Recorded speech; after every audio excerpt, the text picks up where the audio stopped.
everybody, this is Anissa and welcome to my homestead, which we call Sheltering Woods. Today I'm gonna take you on a little tour of my fruit garden. We have it fenced in with a 4-foot fence because we have deer and rabbit that come through quite often and this deters them. So we'll go in the front gate. Right here we have soap. It's Irish Spring, and for us it helps keep the deer away from places that we don't want them. Doesn't work for everyone, but there you go. That's what we do. Alright, this big bed is a strawberry bed, and it's kind of full of a lot of weeds and it needs some sorting out. But we get a good crop of June-bearing strawberries. We have two kinds. One is called Jewel, and the other, I can't remember what it is, but it's a cross made by the University of Minnesota, and it's kind of has a really sweet peachy flavor, and it's a big berry, which is really good. I'll try to find out what it is and put it in the stuff below. But so that's our strawberry bed, our main one. And then, so in this area, you can't really see them. We have blueberries and one little cranberry bush. So here's a blueberry bush. I don't know if that'll focus. Buds coming out. And we have 6 blueberry bushes. And here's the cranberry. There you go. Underneath you can see all this brown. That's coffee grounds that is left over from our breakfast. And so what we do is we take those and put them around the blueberries and that cranberry, and we also have a rhododendron up front. And what it does is, if you keep putting it on, it acidifies the soil, but you need to keep applying it because the acidity will wash out after time. But it's a good organic way of acidifying your soil instead of using the sulfur allium type thing, or aluminum, not allium, that's a plant. And so yeah, we're drinking coffee anyway, so might as well use it. All right, and then what we kind of have, it was here when we moved here, this pipe, to me it's trellis, and what we did, well, it was already there. Over here there was this grape climbing up it, and I've really had to prune it. It has a very big base, and then it climbs over here, and it's a red grape. I don't know the kind because it was here before we got here, but it's sweet, it's nice, pretty. The one right here is a white grape called Niagara. We haven't gotten really good crop out of it yet, but we're hoping this year we might. And then on this end we have a Concord, and this is a seeded variety, but it makes really good jam and grape juice. But one problem we have had is when we don't get our fruit picked right away, we do have bald-faced hornets come, and so once they appear, we can't really pick because that ticks them off, and then they want to sting us and go after us. So we need to get after our fruit earlier in the future. And we have that problem with our apple trees as well. And then down in here, I just have planted some yarrow. It attracts the bees and it's pretty. Of course, the grass is growing in. That'll be a project for another time. And we come around and I have 2 sets of raspberry trellises. This front one is the our red raspberries. They're just a regular kind, they're not the fall kind where you can get 2 crops. We just get one summer or late summer crop. And I think I have 3 varieties. I know I have Williamette,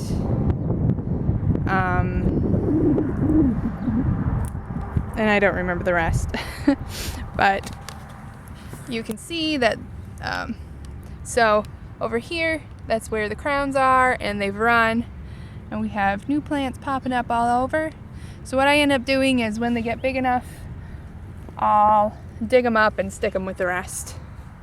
But, so, these red ones aren't popping out quite yet, but they're coming up from the ground. And then we go around. There's some more. They've run out of their designated area. Over here, I have a fall raspberry. It's a yellow one called Fall Gold. And last fall, we just chopped them all the way down. Before we were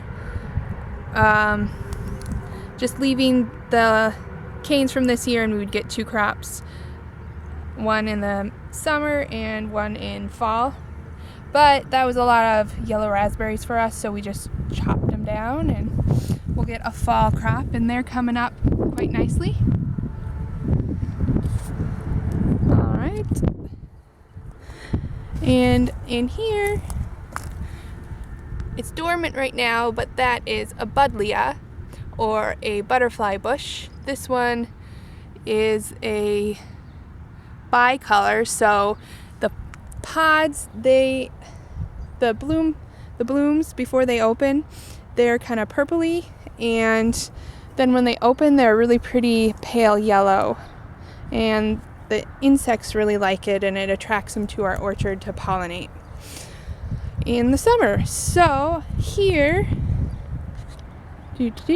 come back a little bit, is our Red Lake currant, and we got it 3 years ago. We didn't know if it was gonna make it. It really didn't do much for a year and a half, and then now it's just sort of taken off. We pruned it a little bit in the winter, just to start giving it a more open shape, because the more airflow can reduce the pests that'll come and attack your plant. Last year we did have a very aggressive wasp make a nest in the middle, and I got stung and had a bad allergic reaction to that, and my hand hurt for quite a while. So we tried to open it up a little bit. Hopefully that helps. I'm thinking there's another branch I wanted to take out, but we didn't. Can't do that, won't do that until winter next year. But as you can see, maybe, I don't know if it'll focus or not. Let's try that. Oh, that's a little bit. There you go. There's kind of little buds. There are little buds for blooms forming, and of course the leaves are out. And what there'll be these long tendrils of white flowers, and I'll do an update so you can see what it looks like. Not focusing very well. White flowers, and then they'll be pollinated, and then the berries will form these little really tart red fruits, and they're great in oatmeal or pies or jams or anywhere. They're fantastic. All right, moving along. Over here, there's my shadow, is a blackberry bush. It's thornless and it's bush-like. It's not like a vining type one, kind of like the raspberries, but it does run. Over here, there's a bunch that decided to form a colony. So we have 2 bushes for free. It hasn't quite come out yet. This main one hasn't. But these ones have. They've started leafing out.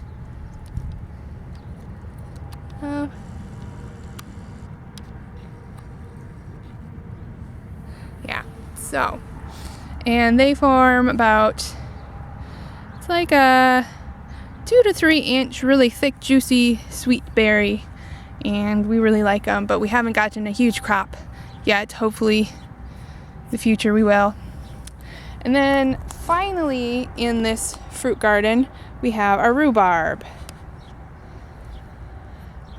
And we have, it's pretty much all the same variety. But this one down here, it stays smaller and it's much sweeter, less stringy. I like it better, but the others, they do well for cooking down, for syrups or pies, crumbles, all that good stuff. We started seeing these pop through the ground about a month ago, and when we did that, we decided that we wanted to force some. I'm gonna fall over. And this we learned about through watching Gardener's World, which is a UK program. And it's something that the Victorians used to do. So the Victorians like to impress their guests with their food, so they would extend the growing season before and after the typical growing season. And one way to get an earlier crop is by forcing. And so what we did and what they did is to cover it. We used just a regular bucket without a hole on top. It worked really well. Let's get my shadow out of frame. We used a bucket. What you can do is you can use just a regular old pot. And then what you want to do is close or cover the hole on top with a piece of rock, a rock, slab of wood, whatever works. What you're trying to do is keep the light out, and then what'll happen is the plant will grow like normal, sort of, but it'll think it's still in the dark underground. And so it'll grow a little faster, kind of like you have seedlings and they don't get enough light, so they reach, so it's going to be taller. But what also is going to happen is that it's going to blanch because of being in the dark. So let's take a peek of what it looks like right now. Holy cow. All right, so it's quite a bit different, isn't it? So it's a lot lighter than this kind. And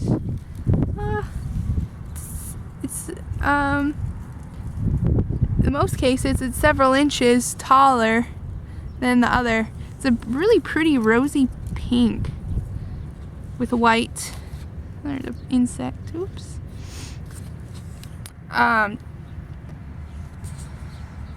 Yeah. So excited to try that. I'm gonna put the bucket back on because I still want it to stay blanched. Actually, let's find a piece and we'll try it. Yes, I am trying rhubarb straight off out of the ground. I know it's gonna be tart. Whoa, what happened? Nothing. Okay, I hit my zoom button. All right, so I'm gonna try the rhubarb. My husband likes to do it. He likes the sour, the tart, whatever. I'm gonna try it, see if it's any better than the regular stuff. Whoa. Sorry guys. I hit my zoom button again. All right. So, let's try it.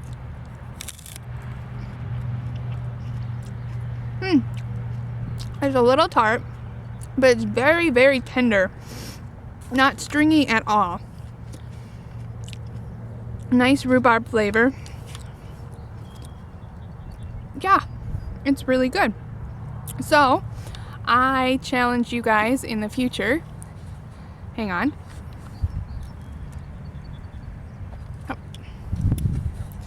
I challenge you guys in the future to try forcing your rhubarb.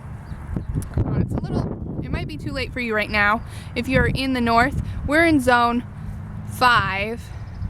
If you're further north, zone 4, 3, you probably might be okay because, yeah, it's just cooler. Your rhubarb might not be popped out yet. So try that, give it a go. Let me know what you think. Share your results if you can, or if you already are doing it. That would be really cool to see. Yeah, so that's our fruit garden, a little tip on how to get an earlier crop of rhubarb. If you like this video, go ahead and like and subscribe below. I'll have more in the future. And let me know what you want to see. Thank you. Bye.